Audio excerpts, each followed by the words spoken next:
Thank you so much, President. It's great to be with you.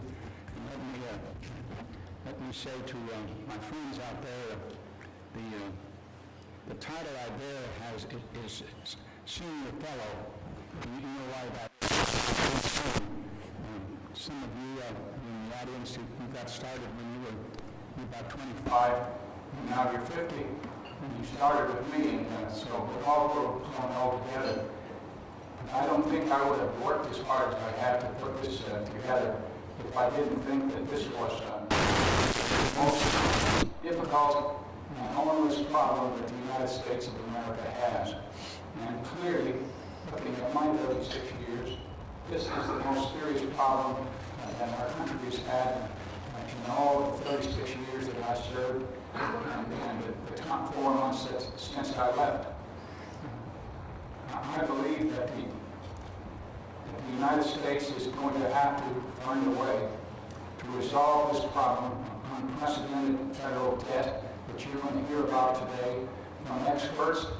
I think we put together a panel that's about as good as any that you could put together, and when you just recall with me what they have done in their lives and what they are, for them to come here and spend time with all of us to talk about this deficit is truly something worthwhile. I was fortunate in my time on the Senate that there were 4 years when we had a balanced budget. The first 2 of those I was chairman, and I can attest to the fact that if balancing a federal budget is a big achievement, you cannot do it without bipartisan effort. We happen to be Republicans in the Congress, a Democrat in the White House, Bill Clinton, and we worked together and resolved the issue of whether or not we were going to have a balanced budget. We had it for 3 years. I regret to say that it disappeared, and now we have a very serious problem 10 years later, one far bigger than anything we could imagine. I do want to say that we worked very hard also to get a prominent partisan with us, and we succeeded in getting a majority leader of the United States House to join us. And perhaps the empty seats attest to the fact that our success in that regard also indicated that to many members of the press and otherwise that he wouldn't speak until about 12:30. So you will see many people arrive with him. They are looking for news from the really powerful people, not from people like me that used to wield a little power. But I think it's good that we talked him into being here, and I think the country will be glad to hear what a few of us had to say, and certainly glad to hear what he says. In addition to him, with each person here at the head table, I will, as I introduce them, I will tell you what they've done rather than do them all at one time. First, I want to tell you that I heard a joke, and you understand, those of you who have been with me for years, I'm certainly not the funny man. Although I would tell you just a few days ago, for some reason, Austin, believe it or not, I was speaking to a gathering who were saying nice things about me for working on mental health care. I don't know what got into me, but I stood up and I was a comic for 20 minutes. Now, I don't remember what I said, and I couldn't do it again, but I want to tell you that the one I heard that is a joke, but it's also ironic. One economist was worried that the United States of America seemed to be heading down the government-dominated economic path that was trod by the Europeans. His fellow economist told him, "Don't worry, stop worrying. Holt, remember, to join the European Union, you have to have deficits at 3% of GDP or lower. Ours is 12%, so the Europeans don't want us."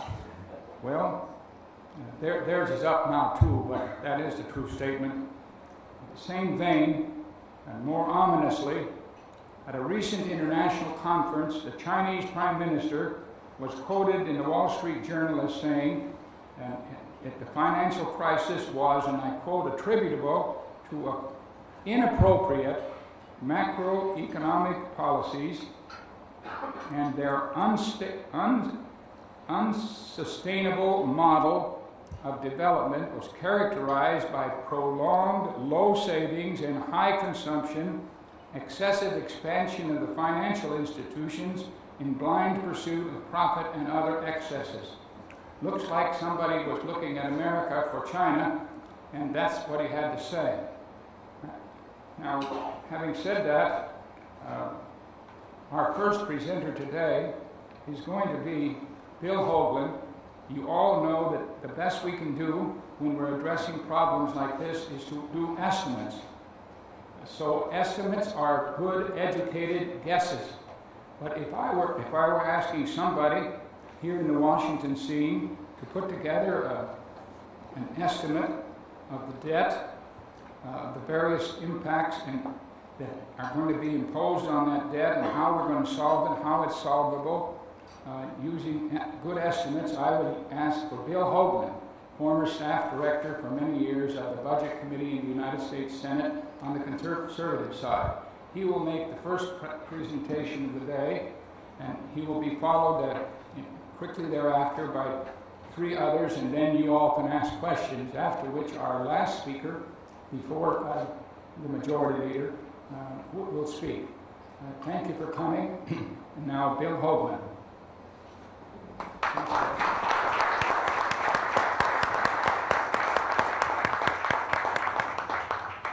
Thank you, Senator. I have a stopwatch here. We're told we can't go more than 12 minutes, so I'm going to set it here and make sure. At the outset, let me just say that I agreed to do this with some trepidation in agreeing here because, because the real experts are up here, not me, and I see many experts out there in the audience. But really, the other problem was that I'm surrounded by bosses. Senator Domenici, my former boss on Capitol Hill for well over 20 years, was one of my last bosses on Capitol Hill, but Bob Reischauer was my first boss on Capitol Hill at the Congressional Budget Office. The Senator asked me to keep it simple, play my role as a Senate staffer, lay out the facts as we think we know them, and don't editorialize. I'll endeavor, but with just a little editorializing, if you please. Budgeteers, of course, today it seems we cannot talk in this town without the proverbial set of PowerPoint slides, so with that crutch, I'm going to try to make 4 points. Number 1, incurring debt is not unprecedented, particularly in times of conflict, but the rate of debt accumulation today is of concern and untimely given the government's rapidly increasing need to redeem Social Security and HI assets to meet promised benefits. Number 2, economic forecasts, particularly in uncertain times like now, are inherently problematic, but the fiscal trend line today is discouraging regardless of the economic forecast used. Number 3, overall demand for domestic non-financial credit has weakened and has allowed interest payments on the public debt to be manageable in the near term, but that is about to change. And finally, number 4, foreign ownership of our public debt has increased, and increasing public debt is correlated with a depreciating dollar. Okay, incurring debt. Let's see if we can make this work. Public debt, of course, is not new. It has been an integral part of our country's history. Indeed, the fact that we are meeting here on the banks of the Potomac and not the banks of the Schuylkill in Philadelphia, we owe to the compromise that was reached, as many of you know, between Hamilton and Jefferson in 1790 over the federal government's assumption of the northern states' Revolutionary War debt.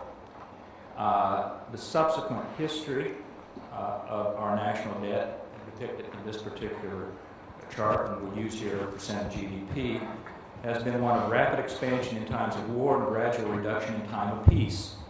Now, defensible data on the ownership of debt during these early years is hard to come by, but it appears that about 25%, maybe up to 40% of our debt coming out of the Revolution was owned by foreign investors and was in part, of course, a driving force behind Jefferson and later Jackson's insistence on paying off that debt, of course, that Jackson referred to as a national curse. Patriotic appeals to buy bonds were used as a new marketing technique during the Civil War, and that same tool was employed during our two world wars in the early part of the 20th century, and debt as a share of our economy grew to over 108% in 1946, before rapidly declining thereafter. Again, there's limited data available, but it suggests that what I have been able to discover, that the bulk of that debt incurred during the Civil War and those two world wars was domestically purchased. And even with the relatively good data that we have today, we find that during the Reagan defense buildup, when debt as a share of the economy grew to about 50% of GDP, foreign ownership of that debt never exceeded 20%. So where are we today? The budget blueprint that was adopted by Congress just a week ago lays out the fiscal path and vision for the next 5 years. That path projects an annual federal deficit this year, as you can see there, of $1.693 trillion, about 12% of GDP, and declining to around 3.5–4% by 2013. However, unlike World War II, when the debt burden declined dramatically, last week's Congressional budget blueprint shows debt growing annually, as you can see there, throughout the period, from 41% up to nearly 70% by 2013. And this is not editorializing, Senator. These are the facts as they have been laid out by our Congress last week. Now, the metric that we are using here is debt held by the public, which excludes those unfunded liabilities and debt owed to the government itself. The largest of these liabilities, of course, being Social Security and the HI Trust Fund balances, fund liabilities. Now, this may be editorializing, but using the statutory debt limit as a proxy for those liabilities, the budget adopted last week by Congress shows that this debt, sometimes I guess some people refer to it as gross debt, increased, growing nearly 3 times faster than the economy over the next 5 years, and worse yet, this just before the onslaught of retirements from the likes of me and 77 million others like me, and the need for the Treasury to redeem its internal debt owed to the Social Security Trust funds as cash balances in those, particularly in Social Security, go negative within 10 years. Now, in the aggregate, the detailed budget that the President will release tomorrow, I believe will mirror very closely what the Congressional Budget Blueprint said last week. And when that President's initial 10-year budget plan was analyzed by CBO, a negative trend lined with accumulating federal deficits and debt was projected well beyond the 5 years, and debt as a share of the economy growing to well over 82% of GDP by 2019. Now, in the spirit of bipartisanship of this organization, I should say that both Budget Committee Chairman Conrad and Spratt were very clear that this trend line here was unacceptable and must not occur. Nonetheless, the real deficits of today and beyond do translate to debt and borrowing from the public at a rate that has not occurred since the debt buildup during World War II, unprecedented then at a time when the policy for defense spending is to slow and decline as a share of the economy from about 5% to 3%. Well, where's the good news in any of this? I guess I suggest that between this is the showing of the debt growing up to 2019 and continuing upward path. The good news, thanks to staff that helped me think this thing through, this is unbelievable to me. But there may be some things. Between the fourth quarter of 2007 and 2008, total credit demand in this country declined slightly from 2.5 trillion to 2.1, 15% decline in credit demand. Not great, but only slightly larger than the decline that took place between 2005 and 2006 when the economy was growing. Now, if there's a pony in this manure pile, it is that the decline in overall borrowing demand has meant that the interest rates have declined and new debt service costs have been manageable. Particularly good news, I guess, for the government, since while overall borrowing declined $400 billion over that period. Federal government borrowing increased nearly $2 trillion. And unbelievable, I have to keep looking at this, unbelievable as it might sound, look at that fourth quarter. On net, federal borrowing represented all of the domestic borrowing in the fourth quarter of last year. The bad news, of course, is that interest rates will not continue to be low, particularly as the economy improves and consumer and business borrowing returns.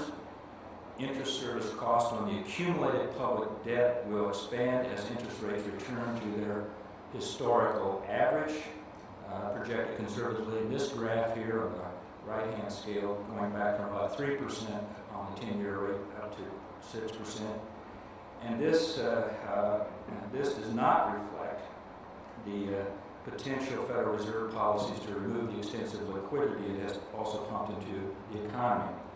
And interest on the public debt will grow from about $170 billion today to nearly $400 billion in 4 years.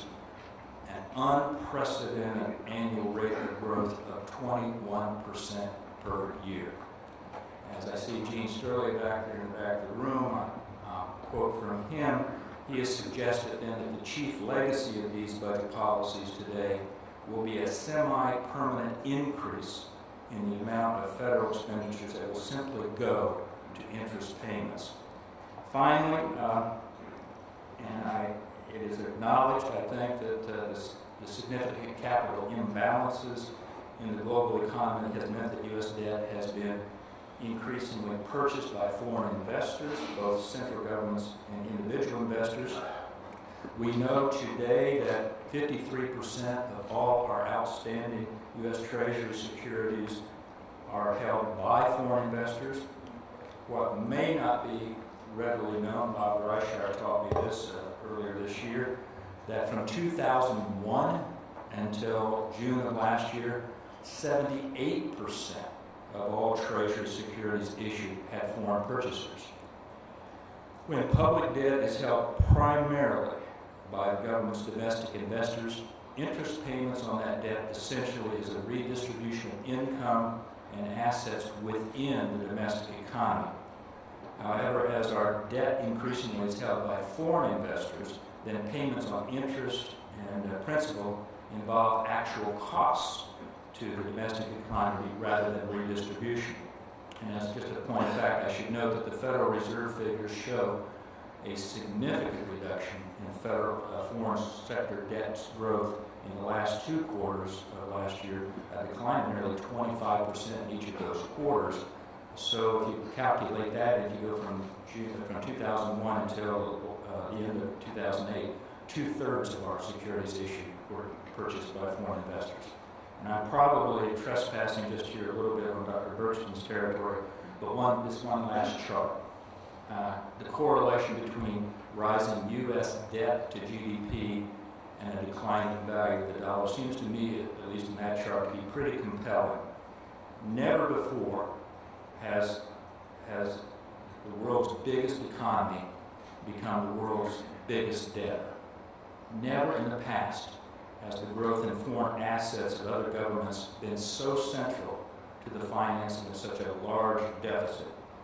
If we ever reach a point where our debt levels causes those foreign investors to quickly take their dollars and look elsewhere, even if that's in their own backyard, then I think the current fiscal crisis that we're going through may actually pale in comparison. And I pray we never reach that point. Let me just conclude here. I can't really, without one related story about my old boss. During the debates in the early 1990s about a possible constitutional amendment to balance the federal budget, and I'm not taking a position on that, but Chairman Domenici called a hearing before his budget committee, and one of those witnesses made such an impact on the chairman that for years after, he would always ask me for the quote from that hearing. And as a dutiful staffer, I finally wrote it down and carried it around with me at all times in case he was called upon to make an ad hoc speech or extemporaneous speech. I think it's appropriate that I conclude with that quote, and literally, and it's not kidding you, I still have it, I still carry it around with the Constitution here. It's a little beat up, but let me read to you. Given the centrality in our revolutionary origins of the precept that there should be no taxation without representation, it seems especially fitting in principle that we seek somehow to tie our hands so that we cannot spend our children's legacy. Some long ago founding father, some right-wing conservative? No, Lawrence tried Harvard Law School, June 1992. Thank you.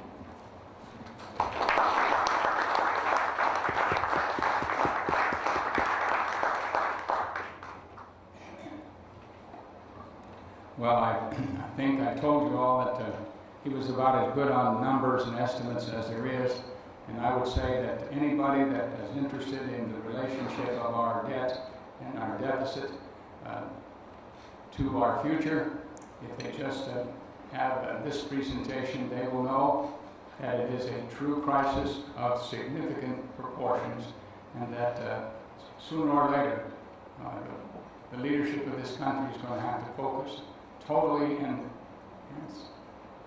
a committed way to seeing how this deficit can be put in a position where it is moving downward, and that downward motion has a chance of moving toward balance, but that it won't always crop up and go higher and higher even if you have reduced it. So with that, I want to hear from a Congressional Budget CBO man. Some of you might remember the time when the Clintons were proposing a national health care plan. I know he doesn't always like me to mention this. I see he's moving his hand around his face, but one of the biggest decisions made by a non-elected officials in the history of this country was a call made by then CBO Director Reischauer, who was called upon to rule whether or not certain fees that were going to be collected as part of this plan, whether they were taxes or not. If they were taxes, the bill was dead. If they were, the proposal was dead. If they were not taxes, it had life. He was obviously appointed by Democrats. They were in control when he went in, and we all heard this gigantic rumble coming from the Congressional Budget Office when the decision was made that they were taxes, pure and simple. Ever since then, I have thought that this man is one of the straightest shooters we have. His record is not just being a Congressional Budget Officer, the head of the Congressional Budget Office, but he has done many exciting things in his life, and clearly he's head of the Urban League now and Urban Institute now, and he chooses to speak about whatever he wants. We will start off with that, but we're hoping he will relate some of the major programs of our country and talk about what the deficit's going to do to them in terms of whether there's going to be money for them or whether the money's going to go to interest. I want to say this before I call upon him, that what I think is very important for everyone is to know that the interest is real. IOUs of the federal government are real. The business of the world proceeds on those IOUs, that's the financing in the world. Clearly, this is not paper, this is real. And when the interest rate is terribly important. So this president and this administration and our government today has been very fortunate because interest rates on the debt are very low for short term. And they are converting as much as they can to 30-day loans. And obviously the world considers us safe, not a place to invest, but a safe haven.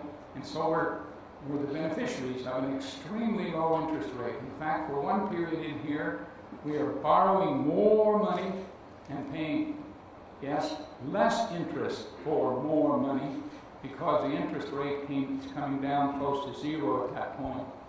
That's not going to be, we're not going to be endowed with that blessing over the next 7 or 8 years as we try to do something about this debt. Please join me in welcoming Bob Reischauer.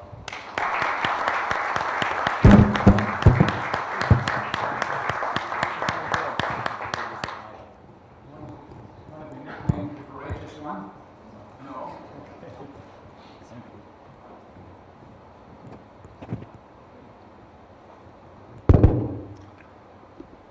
Now we have our test as whether people in my generation can manage the technology here.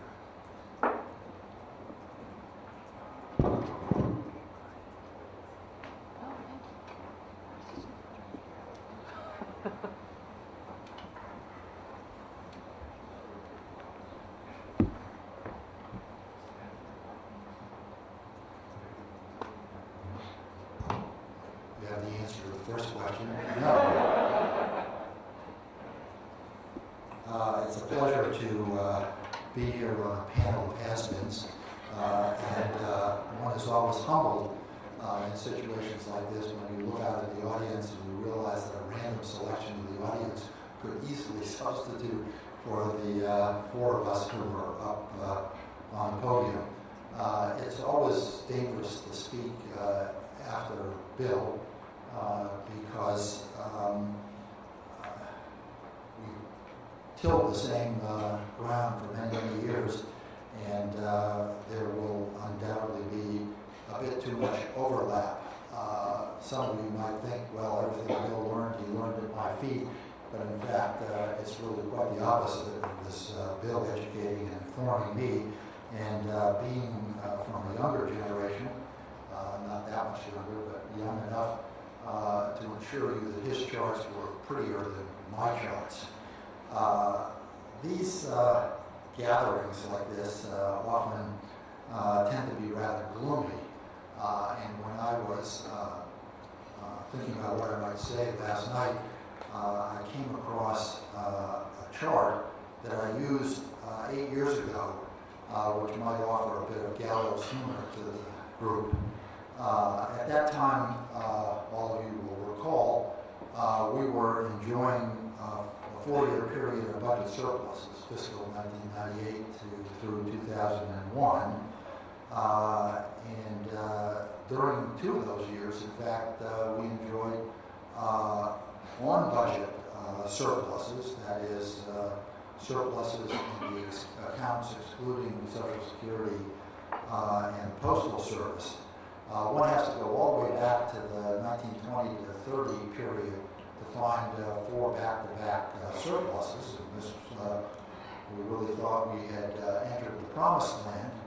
And I'm sure you will recall that a very lively debate was taking place at that point, which was how would the Fed conduct monetary policy once we had paid off the national debt. And CBO produced a chart that indicated that if we devoted all of our surpluses to paying off the national debt, we will have paid it off by now, somewhere around 2008 and 2009.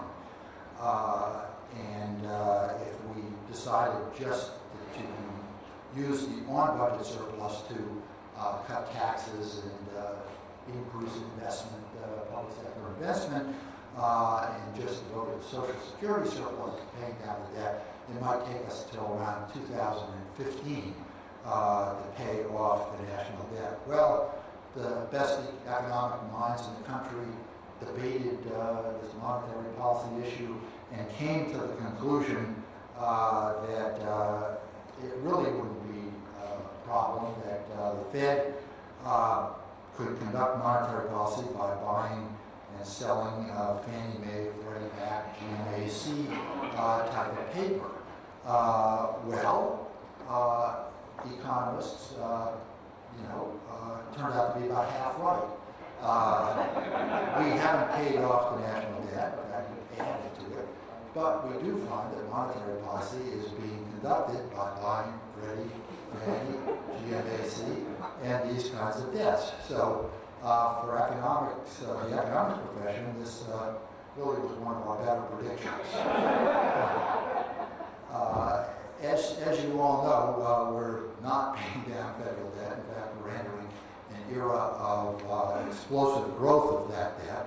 And my assignment was to speculate a bit about what that might mean for the social safety net and social investments more broadly. And I'll come to that at the very end, and I'll be rather brief. But I want to start by re-plowing a bit of the ground that Bill covered, and I guess I can use those analogies because both of us are farmers. Bill in Indiana and me in Canada. The deficits, as Bill pointed out, for the next decade, were we to follow the President's policies, or those embodied in the budget resolution, are really horrendous. We're expecting a deficit of about $1.8 trillion this year, 13% of GDP, trillion or so next year, 10% of GDP, and even a decade from now, under CBO's projections of the President's budget, deficits will be around $1 trillion and 6% of GDP, by far the largest deficits we've experienced ex the period of World War II. The debt is projected to grow even faster than the deficits, at least for the short term. The $1.8 trillion deficit that I mentioned this year is going to be accompanied by an increase in debt of about $2.2 trillion.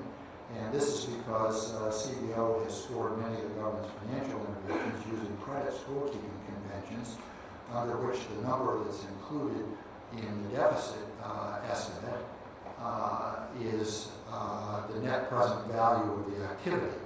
For example, when the government borrows to buy $10 billion of mortgage-backed securities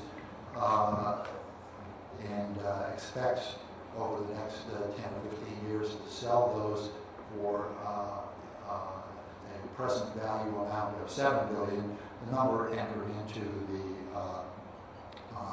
deficit estimate is $3 billion, even though the government has to borrow $10 billion in the short run to purchase those securities. CBO, as Bill said, has projected that the President's policies are going to lead to a doubling of the debt relative to GDP over the next decade, from 41% to about 82%. This is going to take place at a breathtaking pace. The only recent experience we have with such an accelerated accumulation of debt, of course, was during World War II, and during that period, the environment was very different. The public was cajoled and forced to save to support this borrowing. Bank regulations kept interest rates low, and the fact that there were few consumer products available for people to go out and purchase meant that the saving rate was quite high. The huge deficits and the explosion of debt is going to have economic repercussions, but these repercussions really we can only speculate about. The stimulus might, as everybody hopes, right the economic ship and allow us to sail, albeit with a lot more water in our hold and at a much slower pace. The Fed may be able to drain the excess reserves from the financial system in an orderly way, and this is what lies behind the rather benign economic outlook that the Congressional Budget Office has released. And that forecast unemployment, after peaking at 9 to 10%, begins to drift down to under 5% by 2019.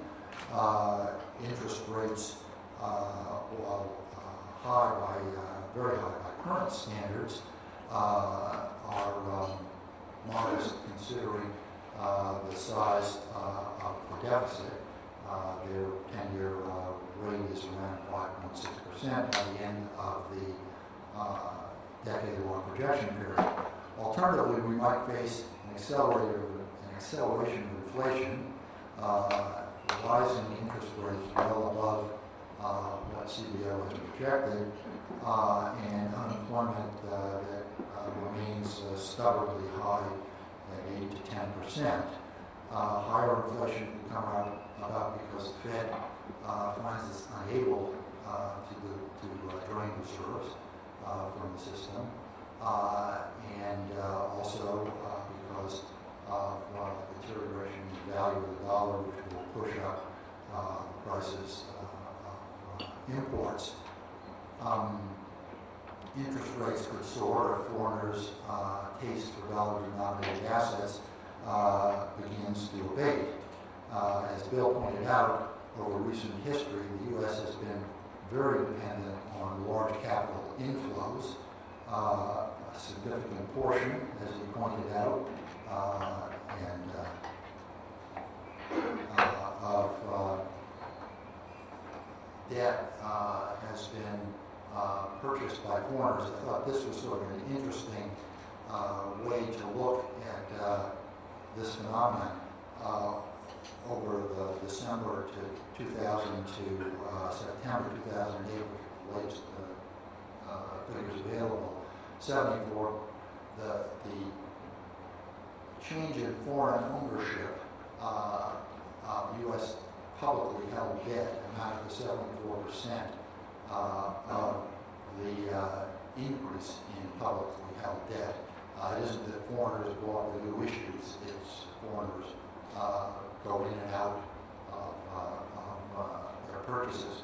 If you look at that period from 2000 to 2004, the net increase in foreign ownership actually was larger than the amount of debt that we issued during that period. But this sort of underscores the fact that we are highly dependent on how the rest of the world looks at the future of our economy to continue along the path that we are on right now. Should the economy not perform as well as CBO is projected, or even as well as CBO is projected, there are likely to be political repercussions that, like the economic situation, we can only speculate about. We haven't gone through in recent times a prolonged period of slow or no growth of incomes, or very rapid inflation or high interest costs. Just the opposite has been the case. And it's my guess that as we play out the next decade, we're likely to see very divisive budget battles unless we begin to address the problem sooner rather than later. And in those budget battles, social consumption activity may be pitted against social investment programs. And if that is the case, it is likely that social consumption will come out on top. What do I mean by these terms? By social consumption, I'm referring to various programs that help sustain marginally decent lifestyle for vulnerable populations in difficult times. Things like Social Security, disability, SSI, TANF, Medicare, Medicaid, unemployment comp, and so on. For the most part, these programs are entitlements, and it takes legislative action to change them.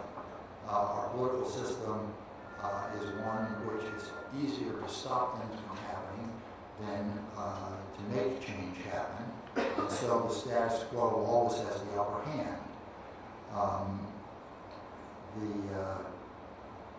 There are other reasons why these programs, most of which are entitlements, are likely to come out on top.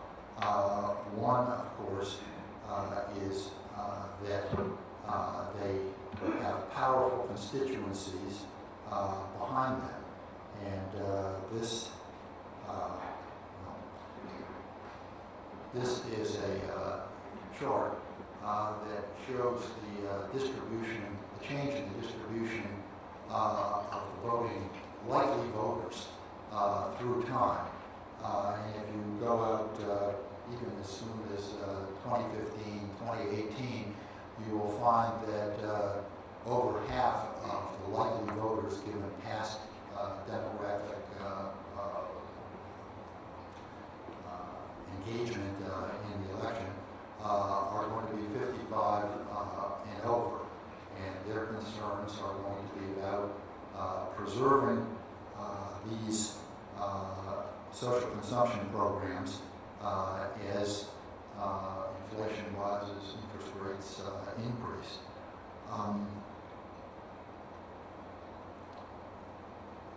Social investment programs, on the other hand, are directed more at future generations, their education, training, child nutrition, child health, and so on.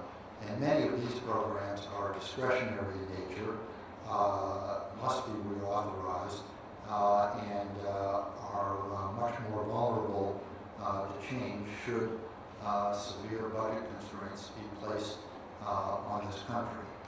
And so my bottom line here is that exploding debt threatens to skew our spending priorities in ways that are likely to undermine the long-term prospects for this country. We need to begin to bring down deficits, not right now, but certainly within a couple of years. And part of that adjustment must be borne by the social consumption programs. The time to start this is now, because these programs can only be changed prospectively and only with a lag and in a very gradual kind of way. I conclude by saying that I found the article in today's Post one of the most encouraging signs that I have read in many months, if not years, that reported Senator Lindsey Graham's willingness to sit down in a bipartisan fashion and consider gradual changes to the Social Security system, and the indication that Steny Hoyer, who will be speaking later today and filling these seats, will send a message that is similar both in spirit and in kind to that. And so I think we could be at this gathering at a historic moment for U.S. budget policy that may just turn us in a direction that begins to address the challenge we all know exists ahead of us. Thank you.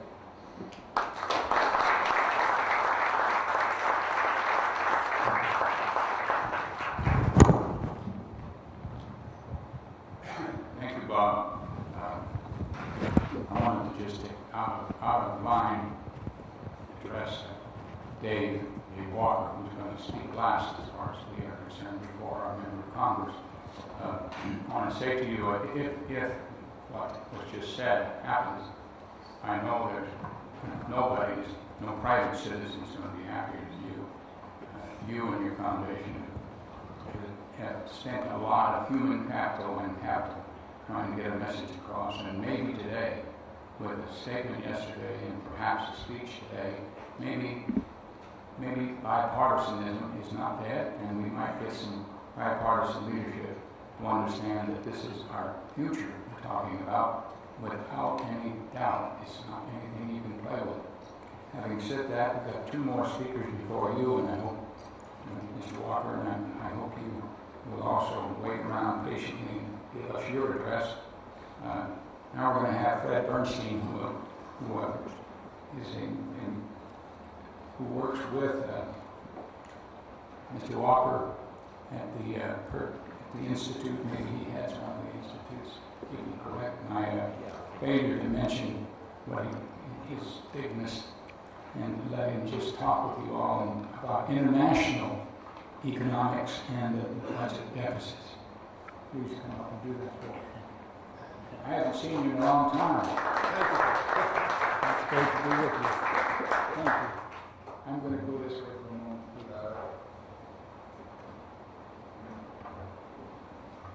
Senator, thank you very much for the introduction and also for the invitation to speak today.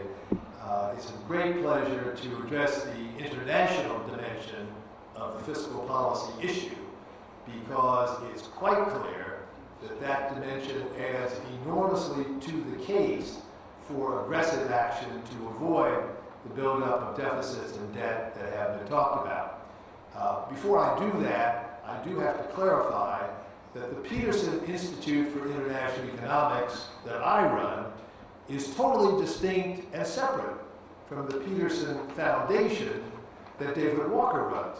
Wish that we had the money of the Peterson Foundation, but we don't, and I want to make the distinction clear. So when I come to all of you for financial help, you won't simply say, we know that you're that rich foundation.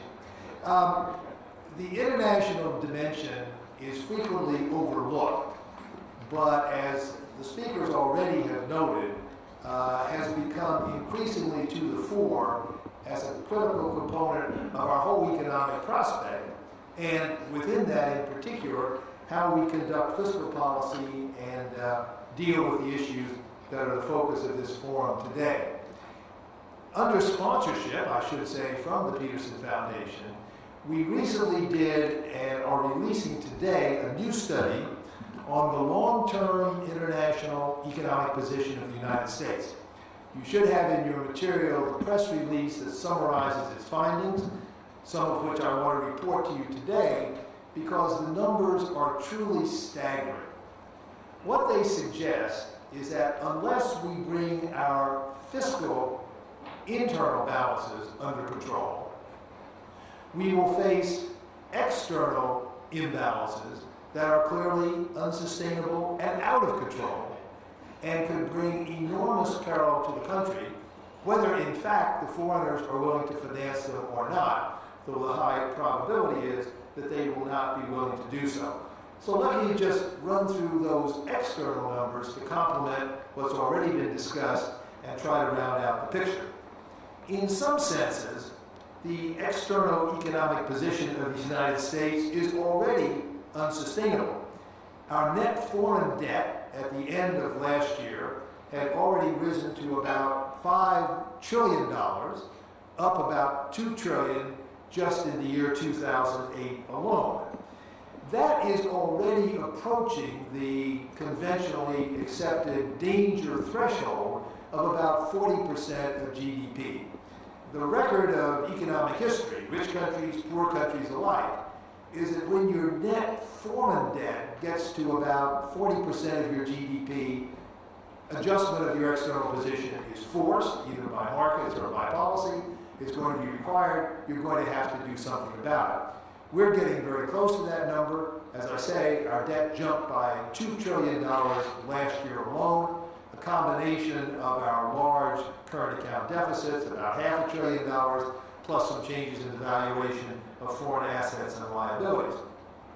But in one sense, that number of $5 trillion of net foreign debt severely understates our vulnerability to external instability. The U.S. is, of course, the key currency country, and dollars are held widely around the world. And gross foreign dollar holdings now approximate $20 trillion. The reason the gross number is probably more important than the net number is because most of our foreign assets held by American citizens are privately held. IBM's investments in Europe and the like. Those assets are not, to put it mildly, readily available to the U.S. government if there were a crisis. Short of war, we would be very unlikely to nationalize, expropriate, otherwise commandeer the foreign assets of the private sector.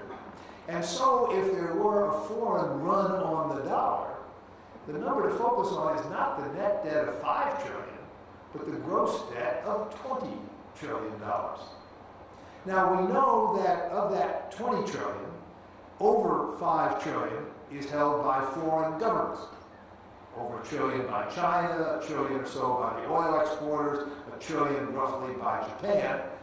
Some of those countries do not, to put it mildly, always have our best interests at heart and need not always be friendly. And some of the vulnerabilities that were mentioned here today clearly already exist, and to some suggest that we already have a deep problem. In fact, what's happened already this decade suggests that our external position is unsustainable. The exchange rate of the dollar dropped by over 25% through this decade. It's reversed a bit over the last year because of the crisis and the flight to safe haven in Treasury assets in the midst of the global financial crisis, but that's almost certainly a temporary phenomenon in light of what I will be saying later. But the dollar had come down by 25% over this decade prior to the last year, and the reason was that already at the levels of our external deficit now, foreign investors would have had to put more than 100% of all their foreign investments into dollar assets to fund our external financial requirement without some changes in exchange rates, interest rates, and other prices. They were unwilling to do that. They demanded a better price for the dollar to fund our current account deficits. The dollar dropped 25%. We were lucky. It went down in a gradual and orderly way, but that's not always been the case. Back in the late 1970s, when we were still a creditor country, but had those huge foreign debts in gross terms, the dollar plummeted. It added to the double-digit inflation, the 20% interest rates, the deep recession of that period. So we have already had a taste of what an external shock can cause to our domestic economy. And so I pose that kind of baseline position just so everybody recognizes we're already in trouble because of our external financial imbalances, but you ain't seen nothing yet. What this new book does, and Bill Klein, my colleague and senior fellow at our Peterson Institute, is with me today sitting in the back. What we do in this book is take the realistic alternative budget scenario as presented by the CBO, combine that with what we think are realistic guesstimates about the outlook for economic growth in the U.S. and the rest of the world, and project the international economic position of the United States over the next 20 years, out to 2030, to see how it looks on a long-term basis and whether there's any prospect for its being sustainable. And the numbers, as I indicate, are truly staggering. By 2015, and again, the thresholds to keep in mind, the kind of sustainable levels based on economic history and best judgments of the dozens, scores, hundreds of scholars who have analyzed these issues, including at my institute, is that you can get away with current account deficits of 3 or 4% of GDP. You can get away with a net foreign debt of 40% of GDP. But if you go beyond those numbers, you're probably in pretty big trouble. Here are what the projections indicate, and I would refer you to the Table 1 included in the press release that's in your material circulated for the conference.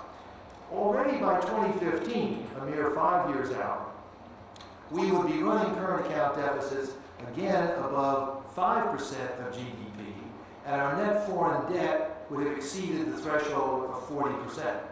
By 2020, a mere 10 years out, the current account deficits would be hitting 7 to 8% of GDP. Net foreign debt would reach something like 65% of the economy. By 2025, the current account deficit gets into double digits, exceeding 10% of GDP, and that carries the foreign debt close to 100%, equaling our GDP.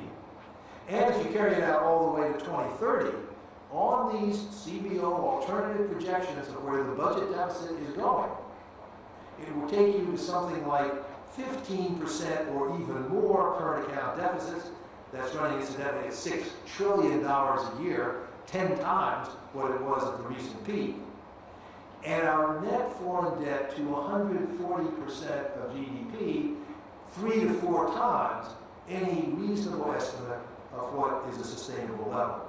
In short, these numbers are totally off the charts in terms of not only what a poor, developing, emerging third world country might run and get into trouble, but what any high-income, industrial, mature society like the United States might have contemplated in the past.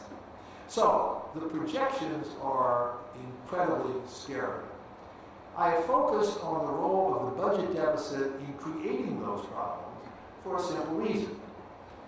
The main driver of the external deficit, given reasonable levels of the domestic economy in terms of employment, interest rates, and the like, is the budget position.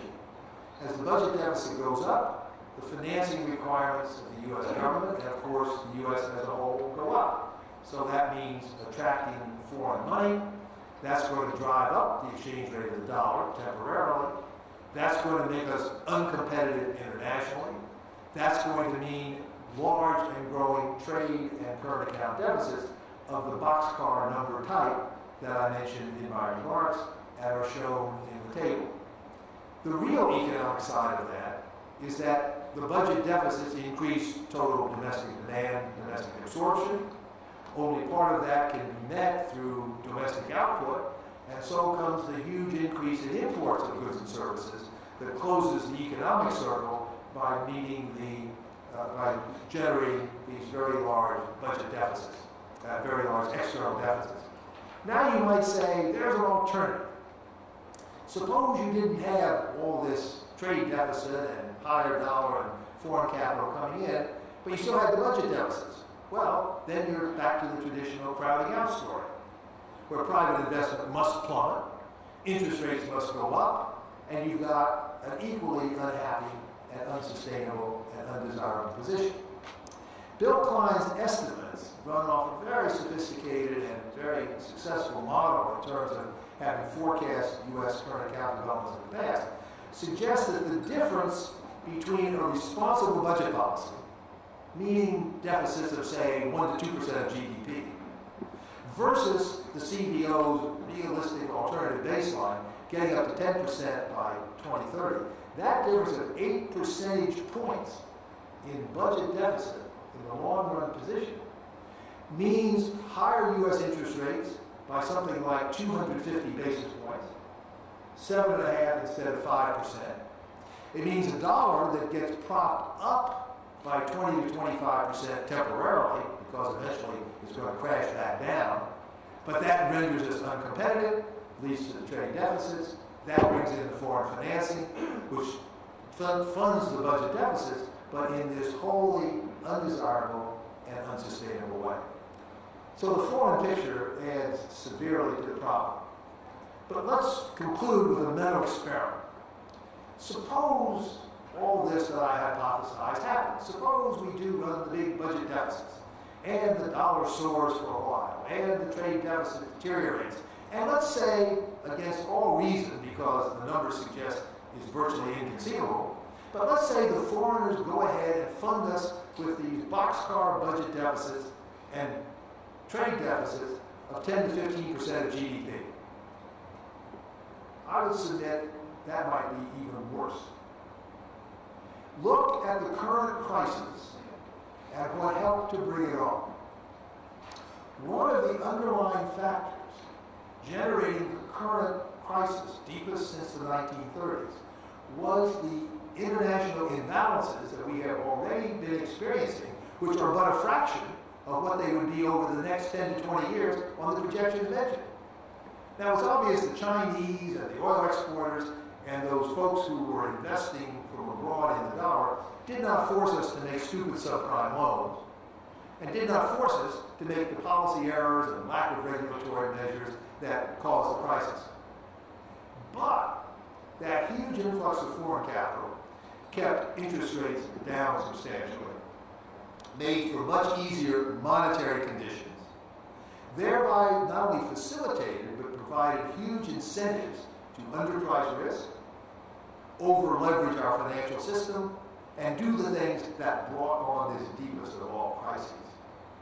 And so it's a lose-lose proposition. If we undertake the kind of budget policies that the CBO alternative projections suggest, either we get domestic crowding out and no productivity growth, or we build a huge foreign imbalance in debt that comes crashing down because the foreigners suddenly go on strike, refuse to finance us, and withdraw from the dollar. Or they give us so much noose that we hang ourselves once again, and perhaps even more severely than this time around. The answer is simple. Deal with the budget deficit, deal with it now, take credible steps like Social Security reform that Steny Hoyer reportedly will be talking to us about later, but make sure that when we construct our policy toward the budget, we keep in mind its deep implications for the U.S. role in the world economy, our security and foreign policy, as well as economic positions, and the risk that if we fail to do that, the external ramifications of our internal follies may be the straw that does one of these days really break the camel's back. Thank you.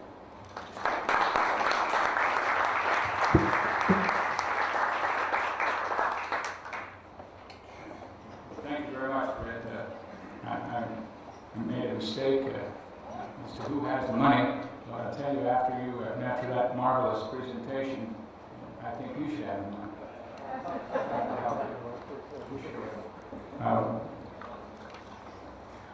Our next speaker is the last of this panel, Doug Holtz-Eakin. He too has been the CBO director. He was also fiscal policy advisor to John McCain in his campaign.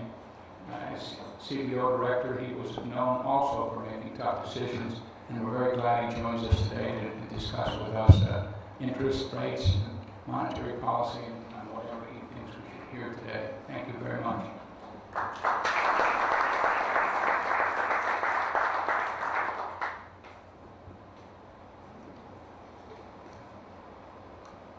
Well, thank you very much for the chance to join this uplifting gathering, and I do want to begin by thanking Senator Domenici for the chance to be here, and also just to recognize not only his many years of great service to this country, but his particular service on the Budget Committee. I always have a soft spot in my heart for budget folks. I also want to thank the Bipartisan Policy Center. This is really a very unique and interesting development in the Washington landscape. The way I look at it is Washington has this sort of fascination with firing squad metaphors. And so, we face the firing squad, sometimes we say the wrong thing, CBO. I've participated in circular firing squads at various points in my career. But only the Bipartisan Policy Center has decided to live permanently between the Republican and Democrat firing squads, and I wish them well in the future. It's hard to go last in this crowd, obviously. It's easy to just summarize where we are. We have an unsustainable trajectory for the public debt and the deficit. Our recent policy initiatives have layered an extraordinarily large increase in that debt on top of what was already a fiscal policy that was not sustainable over the long term. This trajectory will limit our ability domestically to have budgetary flexibility because of the interest costs. And perversely enough, I think Bob Reischauer has it right, a budget which already puts too much of a burden on kids will likely bias the policy process further against kids and in favor of those who have large votes. And we're going to find ourselves subject to restrictions in our policy, our lifestyles by international capital markets. And the numbers are just simply staggering. For those who have spent their lives looking at the kinds of things we look at, these are such unbelievable times that we would have projections of debt that are the largest as a fraction of GDP since World War II. That spending and deficits would be the largest since World War II. Spending and taxes would be as high and as low, respectively, as since the early 1950s. I mean, it is hard to wrap your head around the extraordinary numbers that we see at this time. In one of my most inopportune moments at CBO, I was trying to describe the difference between our estimate of the Medicaid drug bill and the administration's estimate of the Medicaid drug bill. It's a $130 billion difference. And I said, well, for us, $140 billion is nothing. Right? I think this is sort of the kind of thing I shouldn't have said, but $140 billion has become nothing in the face of the numbers that we now look at, and it's just a very sobering time. I don't want to repeat everything I said. I want to add 2 points to the material that the predecessors have covered. Point number one is, I think the CBO projection of the administration's budget is too benign because the budget is built on a risky strategy. And that risky strategy comes with 2 flavors. Number one, we have had in the United States 2 climate bills that came to vote in the U.S. Senate. Neither of them raised any substantial general revenue through the auctioning of emissions permits. We've never had a bill on the floor of the House of Representatives. And that budget relies on a bill going through the House, going through the Senate, being signed by the President of the United States, and raising over $600 billion beginning in 2012. That's not going to happen. The budget relies on the fact that it will raise taxes on businesses and on high-income individuals in the United States. Those tax increases are either politically difficult, we're seeing that now, or even in the administration's own judgment, if the economy doesn't improve, are economically undesirable and thus at risk to occur. And those tax increases will basically be used to finance some spending, and in particular some tax cuts, make work pay tax credits, American Opportunity tax credits, and a whole variety of things that are already in law from the stimulus bill. There is no way an elected Congress is going to let the things that are in law sunset, and we may not get the tax increases. So I think the political risks around this are enormous. We could see bigger deficits yet than what we've got in those baselines. Now, every administration likes to be able to make the case that we shouldn't worry about those numbers. They're put together by geeks like me, Bill Hoagland, Bob Reischauer, unreliable, non-leadership types. And indeed, a young president can run for office on a tax cut, promising a huge fraction of Americans lower taxes. He can stick to that commitment for lower taxes despite the hand-over-fist spending of his congressional allies. He can point out that we're in a national crisis and that because of a recession, it's natural to run deficits. Don't you worry about it. We'll cut this budget deficit in half under my term. That president was George Bush, and we saw how it ended. And so I don't believe that you can make those kinds of claims and be credible. We need to start taking some action, and I applaud, as everyone does, the notion that we might actually see movement on Social Security, because displaying some credibility both to the political process in the United States, but also to our foreign creditors, that we will get our fiscal house in order, will give us a lot more room to maneuver. The second point I want to make is really a geeky point. Bob Reischauer mentioned it a little bit, but one of the difficulties we have right now is that the large financial interventions that we've seen are treated in radically different ways in the budget, and it makes it very hard to understand what's going on. I mean, there are really 2 possible objectives. One would be to look at the sort of ultimate cost to the taxpayer, and there this notion of having a net present value calculation of what you're going to lay out in the way of subsidies, net of what you might get back on some of these purchases, is a sensible construct. But it's at odds with the second purpose of the budget, which is to really identify the cash flow borrowing needs of the federal government. And there it makes more sense to actually do the traditional scoring that shows the purchases as budget outlays and then as receipts that flows back in. Unfortunately, we're in neither as a matter of doing business. We're doing everything within the possible range of possibilities. For the FDIC, we're still doing things on a cash flow basis. We've got FHA loans on what's known as a credit form basis, one form of net present value. We've got everything done through the TARP on a different kind of net present value, modified credit reform.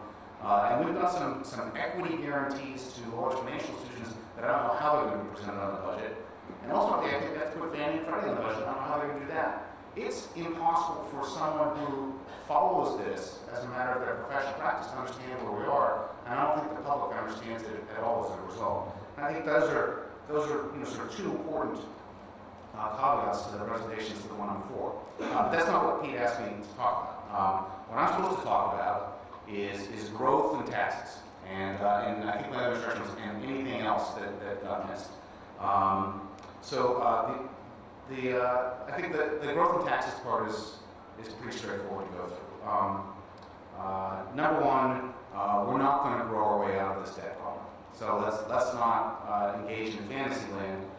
The debt to GDP ratio is going to be 82% in 2019 under these projections. If you wanted to somehow freeze it at the 2010 level, so allow the big intervention for the financial crisis, but just stop it at somewhere a little more than 60%, you have to change the GDP growth rate from something a little above 4 nominal in CBO's projection to something well over 8. We have to double economic growth over the next 10 years. And so let's not even pretend it can't happen. And it's also true that we're not going to tax our way out of this problem. It's been true for a long time that the trajectory of federal spending on large entitlement programs, Social Security moving from about 4% GDP to 6.5%, maybe 7%, Medicare and Medicaid moving from about 4% GDP to something that under optimistic assumptions is 12%. Those programs start to look like something that used to be the size of the U.S. government. The U.S. government's gotten bigger recently. But something that's close to 20% GDP. And it's inconceivable that you would then layer on the rest of the federal functions and run a balanced budget by raising taxes in the United States to 50 or even 100% higher than they are today. And so at the two extremes, the economy will take care of it, or we'll just levy taxes and fix this problem, you can just rule those out. You're going to have everything in the mix. You're going to have some reform to these basic programs, whether they be Medicare, Medicaid, Social Security, and you're going to have economic growth, and you're going to have better tax policy. And the first thing we've got to stop doing is cutting taxes. It has been a bipartisan political strategy to run on a tax cut in the United States. Back in the really old days, which I remember from because of that hair, you could do it because the tax code wasn't indexed for inflation. And you could run a tax cut by just sort of resetting the tax code to offset the inflation tax. Once we indexed the tax code for inflation, we started doing real tax cuts as a political strategy, and that began to mean taking people off the tax rolls. And we have now taken so many people off the income tax rolls that it has been transformed from a broad-based revenue raiser into a surtax on high-income Americans. And that transformation has to stop. One thing that I think would help is if, as a budget matter, we stop calling refundable tax credits anything like a tax cut. When you make the commitment, as we often do with the earning income tax credits and the whole variety that we have, of giving someone up to, say, $5,000 in federal tax credits, you've committed a federal check of $5,000 for every person, independent of their tax budget. That's the commitment you make. You promise you can have up to that much. That should be treated as spending. If we stop treating those things as tax cuts, maybe we'll stop pretending we can give a tax cut to every American when we're not raising enough money to begin with. So I think those would be a good start, but that isn't going to solve the basic need for some good tax policy. And I think Fred's presentation and others makes clear what we have to worry about in that tax policy. As we come out of this recession and out of this financial crisis, we will enter a global economy that has to look different than the one that we've experienced over the past decade or so. It has to be an economy in which the U.S. consumer is not the final purchaser of everything manufactured on the globe, and where we are the last retail market for every country. Instead, we are going to have households who are strapped by debt. They've lost $12 trillion in net worth in the last year, and they are indeed saving more, exactly as much more as they should according to the rules of thumb, and they are likely to continue to do that. And so for us to have strong economic growth coming out of this, it's going to have to see a pickup in business investment and net exports. And we're going to have a tax policy that supports investment growth and international competitiveness. And we don't have at the moment anything on the agenda that looks like taking our individual income tax, this high income surtax on individuals, or our corporation income tax, which doesn't raise much money, about 10% of revenues, and interferes with both investment and international competitiveness. We don't have anything like that on the agenda to sort of meet our economic policy needs. And we're going to have to raise enough revenue to deal with the spending problem of the federal government. Now, I think people put me here to talk about taxes because as a good Republican, I actually get faint of heart when I think about raising taxes as much as these projections show. But unless this town gets serious about the spending side, the arithmetic's inevitable. And so we're going to need better tax policy. That tax policy is going to have to raise revenue efficiently, support investment, support international competitiveness. It's going to have to transform personal income tax away from what it has become, which is a very inefficient targeted tax on rich people, into an effective revenue raiser for the United States. And it's going to have to be integrated with a corporation income tax that meets our economic policy needs. Of all of the things that have been on the agenda today, I would say this is going to be the hardest. I mean, I love the fact that Fred said we should just balance the budget. That's the easy thing. So, because we've proven that that's an incredibly hard thing to do. A comprehensive tax reform has happened once in the post-war era, and it unwound incredibly quickly. And so I would say that it's one of the most pressing needs. It will become more important, not less, as this trajectory unwinds. And it is extremely hard to accomplish. And the sooner we get started on this one, in addition to our other problems, the better off we will be. Thank you.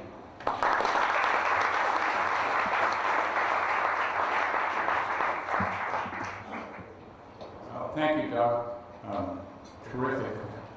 I now think it's time for us to have some questions. And what we're going to do is have you state your name when you get up to ask a question. I'd like to recognize a couple of people first. Rudy Penner was the second CDO director, and he came today, and he's right there in the fourth row. Rudy, would you just put up your hand and give you a round of applause? The first CDO director preceding him was Alice Ribbon. She wasn't going to be in town, or she would be here on the panel, so she urged me and helped me put this on. So I'm glad we have the second CDO director with us. Thank you so much. Now, we have enough time for about 30 minutes of questions. You just walk up here, state your name and who you're asking the question to, they'll answer it. My name is Bruce Bartlett, and I'd like to ask a political question. It seems to me that when we've had to deal with these budgetary problems in the past, the Congress was very different. It had people in it, like Pete Domenici and Bob Dole, who cared about the budget. I don't see anybody in the Republican Party who gives a damn about anything that was discussed on this panel. They think we are grossly overtaxed right now, and they believe that the budget can be balanced if we just do stuff like get rid of foreign aid.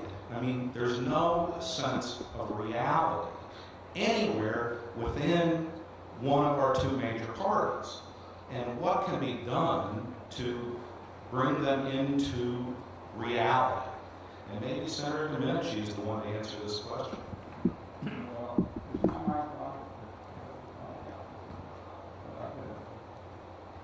I'll be very brief, but I'll tell you, you might have the right assessment of the Republicans. I hope we don't think that it's totally the problem of Republicans for not putting the package together, because I think there's difficulty on both sides. But I would say the best thing that would get Republicans interested is if we had something that they thought was a commitment that the Democrats in the Congress were going to put entitlements on the table. I believe that if that was there, they would fool you. There would be a number of them. They would not be, like you say, and would be against raising taxes. They would be for tax reform and raising revenues, and they would be for a package. It would become bipartisan. But I don't believe Republican leadership thinks that the Democratic leadership is going to do anything about the basic entitlements, so they're both standing off politically because they're frightened. When I was doing this, we talked about the COLA, the cost of living index, and to try to stymie growth by adjusting it. At one point it was adjusted twice, if you can imagine, in here instead of once. We did get rid of that bipartisan. When it came around to holding down entitlements, we talked about the interest, the COLA. And I coined a phrase that said, that you had to put your hands up at the same time. You had to be in a room with the press there, and somebody had to ask the question. And the Democrats and Republicans had to put up their hand at the same time, so there'd be nobody ahead of the other, so the press could say they did it together. We call that simultaneity test.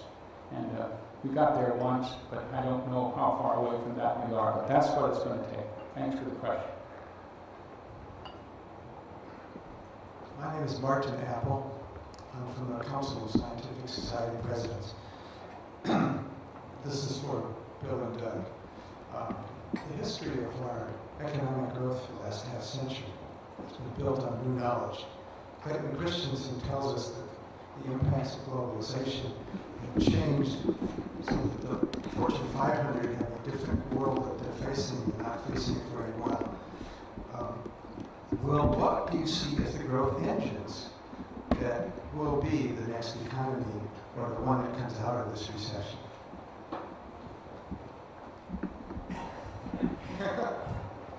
Thank you, Martin. First of all, there was a survey that I recently sent probably seen from National Journal, which was just recent in terms of the first 10 days of this administration. The question was, when the U.S. economy recovers from the recession, which one of these statements comes closer to your opinion? And that was whether the way the economy looks and works will be different from what it was before the recession. Overwhelming, 70% of the American public believe when we come out of this recession, it will be completely different than what it was going, which may give some hope to issues of savings and the issues of concerns, and maybe even focusing on the bipartisanship that was raised earlier. But so that suggests to me, Martin, that nobody really knows what those issues would be. I assume I'll take the line here. I think the issues concerning energy policy, investments in energy, modifications of the way we invest in those particular programs. I think it's obvious where we're headed. A major change in the way we travel in this country, whether it's automobiles or trains or planes. I think a lot of investment in that. I think those are the areas that you're going to see some major differences coming out of this recession going forward. I do want to, however, see John Rumper down here, I do want to make one quick point though. My current job now, I will likely want to stay at home, she may be able to get a job when I left Senator Domenici on the Hill, is with health care. And there are days when I think balancing the budget is easier than health care reform in this country. But I want to make the observation that the cost drivers to health care, and I think, Doug, you had a study on this at CEO, is in the area of technology.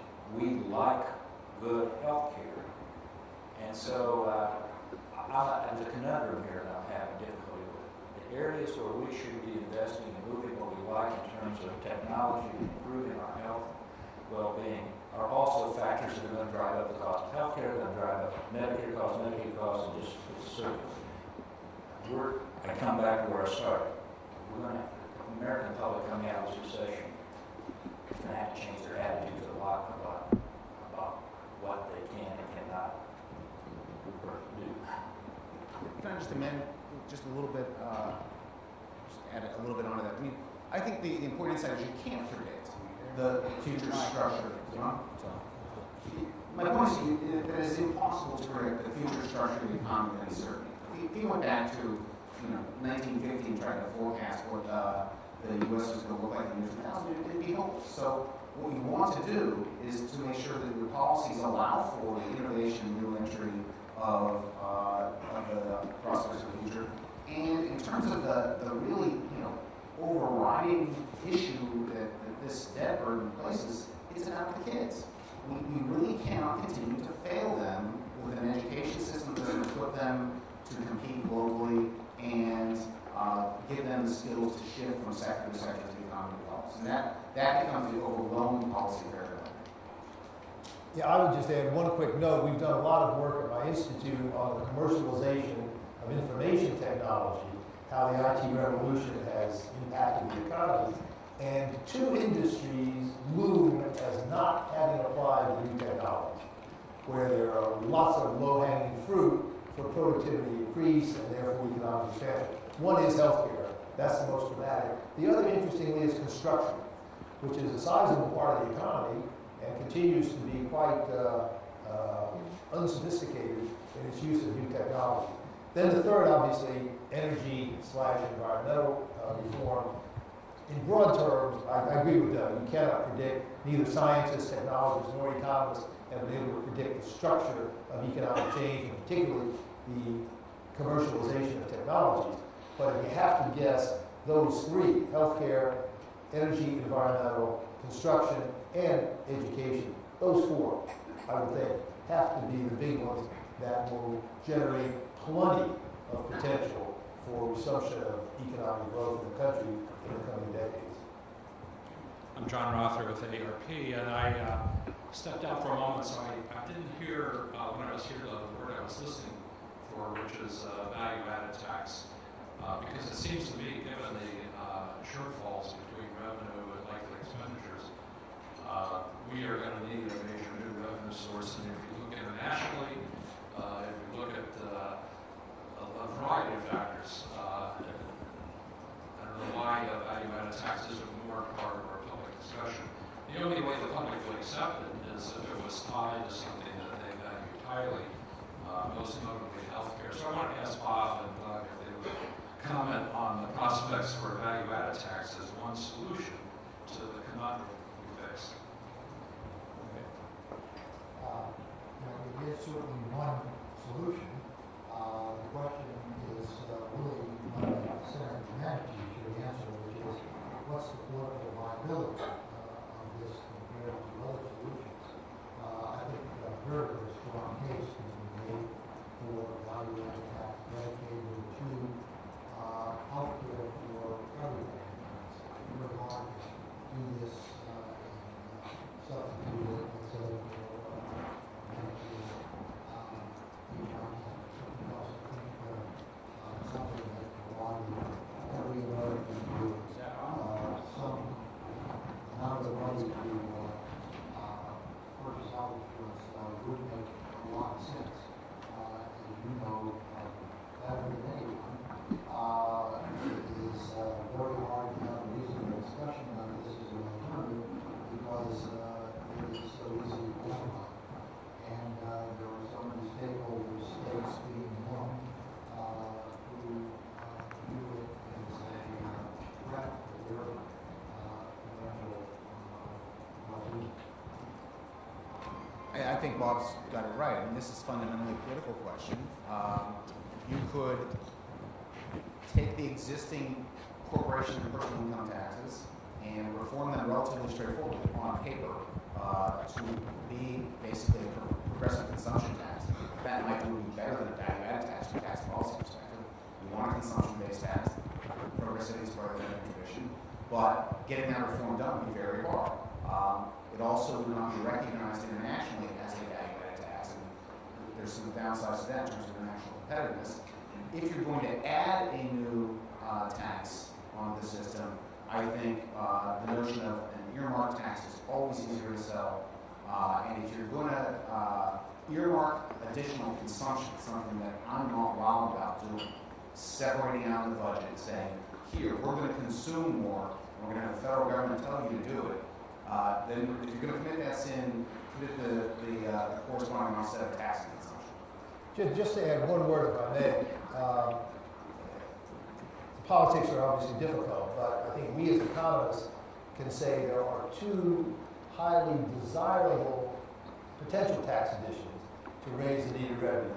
One is an energy tax that's already been mentioned in the context of climate change. Some skepticism was expressed as to whether the quota auctioning will take place. Even better than that would be to have a straightforward carbon tax or energy tax or gasoline tax, which would tax bads instead of goods, and would both add revenue and do good things for the society as a whole. The other would be a version of a consumption tax, whichever variant one prefers. And I just remind everybody what Doug said at the end of his prepared comments, the need for a change in the structure of the economy going forward.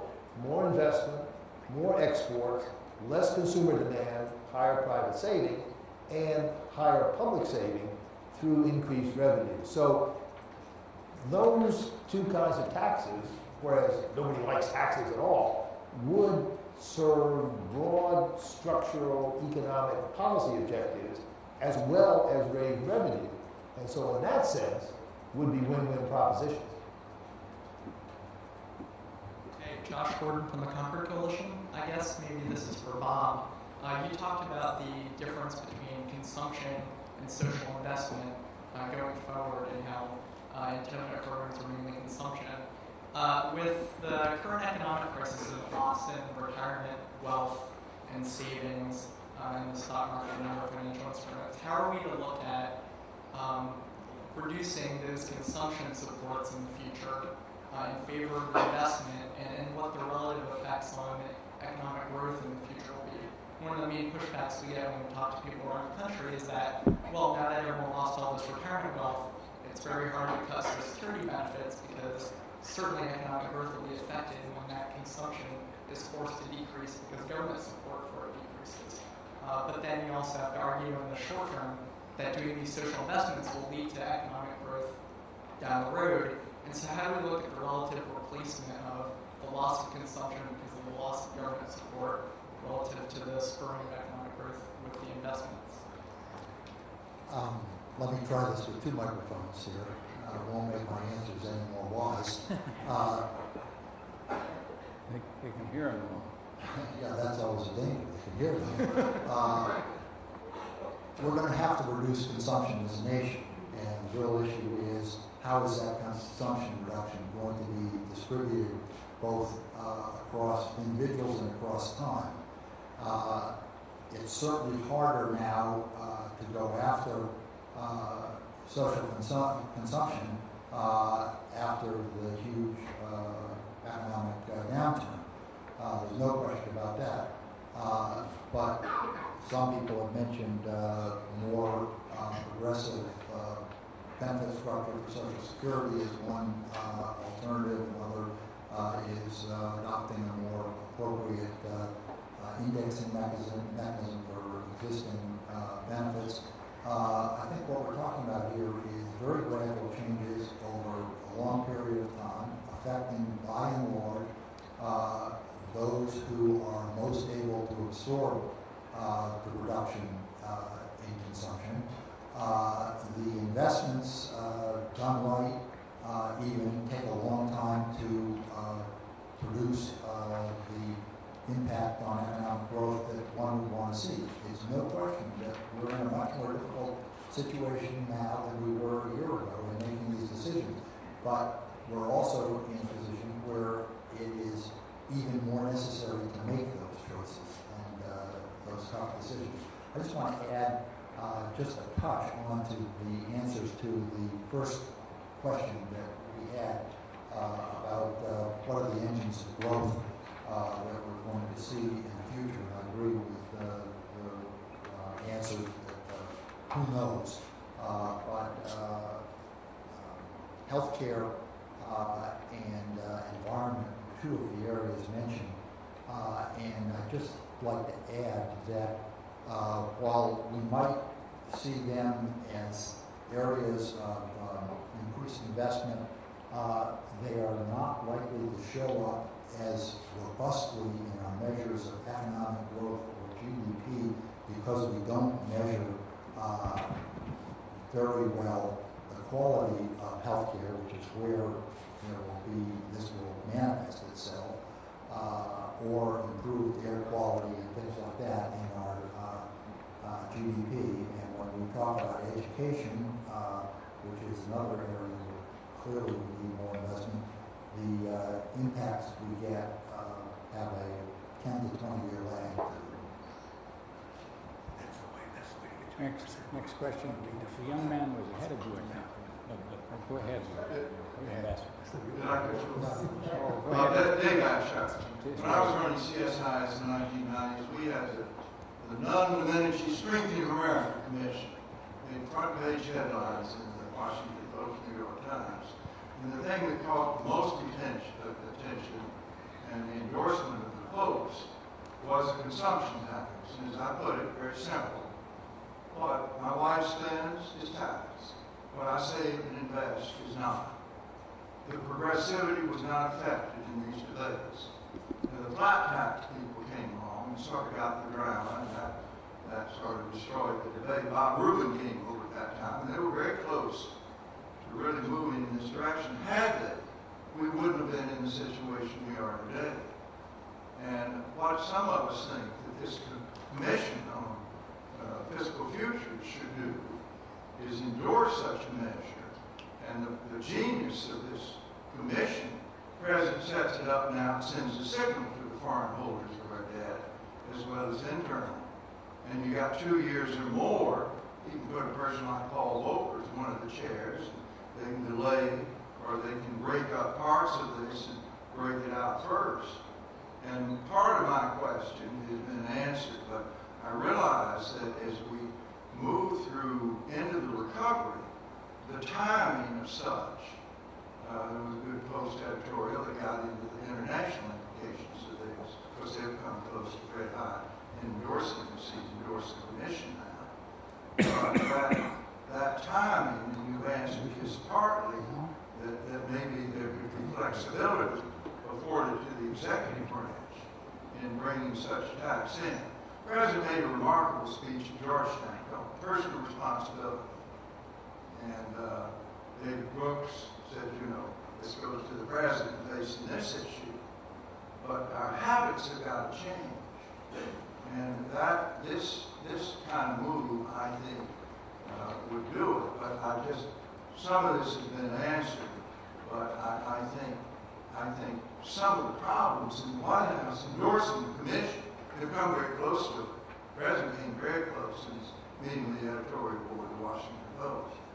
Has been that timing is what I call it the pivot point.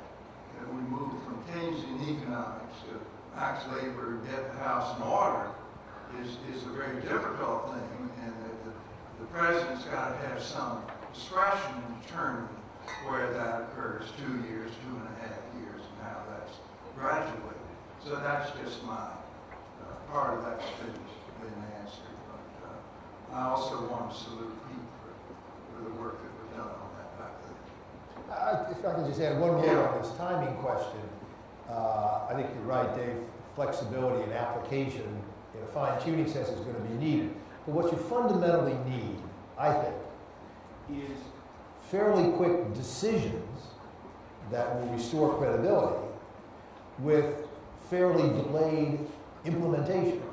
And that's why Social Security reform is the ideal initial step to indicate a credible attack on the fiscal problem, but with effects that don't kick in for several years when on any reasonable guess we're beyond the current crisis. And that's why I would put it right at the top of my list of specific decision measures to take now. And if Social Security reform has now become relatively easy compared with Medicare, other things, whereas we used to think it was the third rail, then maybe Steny Hoyer gives us some lead today, and this could be a historic day. Can I just add just two quick add-ons to that? Number one, the concern that I think is shared across the aisle and the podium about the President's budget is there is no pivot point in it. We're back to full employment, and we're still have these big problems. So getting a consensus that there will be a pivot point and we need to move fast to nail it down is a big thing. The second, on the issue of implementation of any sort of tax increase as part of all this, I want to echo what Senator Domenici said. It's easy in the bigger picture to raise taxes this year and somehow think, we've dealt with our budget problems. And so the sort of logic of just pure tax increase, let's take care of it, is seductive because it's not nearly as tough as all these reforms to Social Security, Medicaid, and those things. But it won't work. You can't keep repeating that strategy. So if you start out down the path that says, we'll just get a new tax source and raise it, you are kidding yourself about dealing with a long-run problem, because that cannot succeed. So that's why you have to tie, I think, any initial effort on this to include some of the fundamental problems on the spending side. If you don't have that in, you're not making progress. But you see, to me, if the president commits to the commission that time for it to work, you know there's going to be a pivot point. People can argue and how that timing is accomplished. But the commitment and the bargain is there in Congress in accepting his proposal for commission. Dave, are you talking about a commission for taxes or for taxes and? Well, we discussed this with David Walker, and originally Paul Volk was concerned when I talked to him about the health care being voted on. This would be too much, and the president's broken out, taking up some of these things that can be done separately, and so Paul felt that I shouldn't be speaking for him, but that it's made much more manageable now that we cut down. But in the commission, you would have a series of items, which I'm sure David is going to address, that would be in the commission. But in the reporting out, the execution of those things is flexibility to take up the Social Security first. And that's the easiest. And the consumption tax, some such, probably it's got to come later because of allowing the economy more time to recover. And it's got to also be dealt with internationally. But we think the commission and the pivot point is the bargain. And it's what I think if this president wants to be a Lincoln, he did his pivot point. And that would be the way to do it. Thank you for all your effort. Thank you, sir. There's another question here. Good morning. My name is Thaddeus Ferber. I'm with Splash Life, which is a movement of the next generation. I'd like to thank you all for your leadership on this issue today. A number of the panelists discussed the impact of this conversation on the next generation, and I was just curious to the extent to which you felt that in addition to this being a bipartisan issue, to what extent do you believe that intergenerational coalitions are going to be important for moving this issue? And to what extent do young people themselves have to get involved in shaping solutions and advocating for the solutions to this issue? Thank you very much. Do we want to take that? Just real quickly, I just want to say that I think that there's no question in my mind that it is an intergenerational issue. I think, as you've heard up here, a number of fathers, grandfathers, we are as much concerned about our children as ourselves. And even though Bob's chart has the voting age, and I know that's important, I still think the vast majority of Americans look to the future, and the elderly look to their children and their grandchildren. And I do think it's a one generation. I think you can formulate a coalition. I think if you across the generations on this. I think if you stay and listen to Mr. Walker, I think he can talk about opinion polls that would indicate the young people are more excited about doing reform on things like Social Security. They're the group that's most in favor of the demographic units that you normally set up. He'll probably talk about that. I would just add, we had a question before from representative of the AARP. We need an AAYP. So you all should build that to stand up for your generation. Any other questions? We're going to have time for about a 15-minute recess, so let's just take these two. He's got one there. Sam Goldfarb with Taxes. You might address this indirectly, but I was wondering what you thought of the administration's central claim that the rising deficit is that rising healthcare costs are responsible for the deficit, and that if we just get that under control, that could fix the problem. Who wants to do it? Either one. Well, I think there's a pretty broad consensus that looking out over the next 50 years or so, a lot of the budget problem comes from an expectation that healthcare costs per capita will be rising a lot faster than economic growth. Now, you said if we could just get that under control, we have an easier problem. Yes, but people have been grappling with this now for several decades, and it is part and parcel of the deficit debt problem, but it is incredibly difficult to address, given the way we have organized and structured the payment and delivery system of our health care. You know, we're not going to get to where we want to go without making some major changes in the health sector. If we do, that's not the whole answer. There are a lot of other components that should contribute. You know, let's hope we can just solve that problem. Is there another question? Can I add one thing to that? I mean, I think Bob studied this for a long time. He's dead on. The other thing that sort of is built into the sort of strategy component is, again, another risk, which is you'll count on somehow getting these changes in the delivery system that will provide cost reductions for the system as a whole. But part of healthcare reform is going to be increased coverage. And that's quite likely to be a big federal bill if you go down that road. And if you do that and you don't get the savings, or the savings come much, much later, as I think most people expect them to, you will exacerbate this problem, not fix it with healthcare reform. And I think that's what we remember. Can I make two quick observations? Number one, all the numbers that we put up here assume that any healthcare reform will be paid for. In other words, those deficit figures, based upon all the projections so forth, assume that a healthcare reform proposal will pay for itself. And so any savings that come out of healthcare reform in this current environment supposedly will go to pay for the expansion of coverage. So it doesn't exactly help us. The second point I'd like to make, in the old days, working with Senator Domenici, Austin Smythe, and others, when we balanced the budget, quote, 1997, and I learned this now moving from the public sector to the private sector, there is a way to control healthcare costs for Medicare, Medicaid, restrictions, limitations, and modifying the payment rates, all that.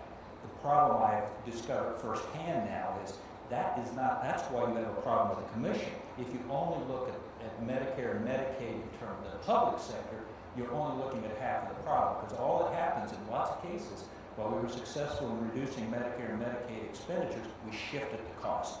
And if the cost is the issue to the American public out there, then we will not have solved the problem by only modification of Medicare and Medicaid and the public sector costs. Yes, thank you, Bill. Next.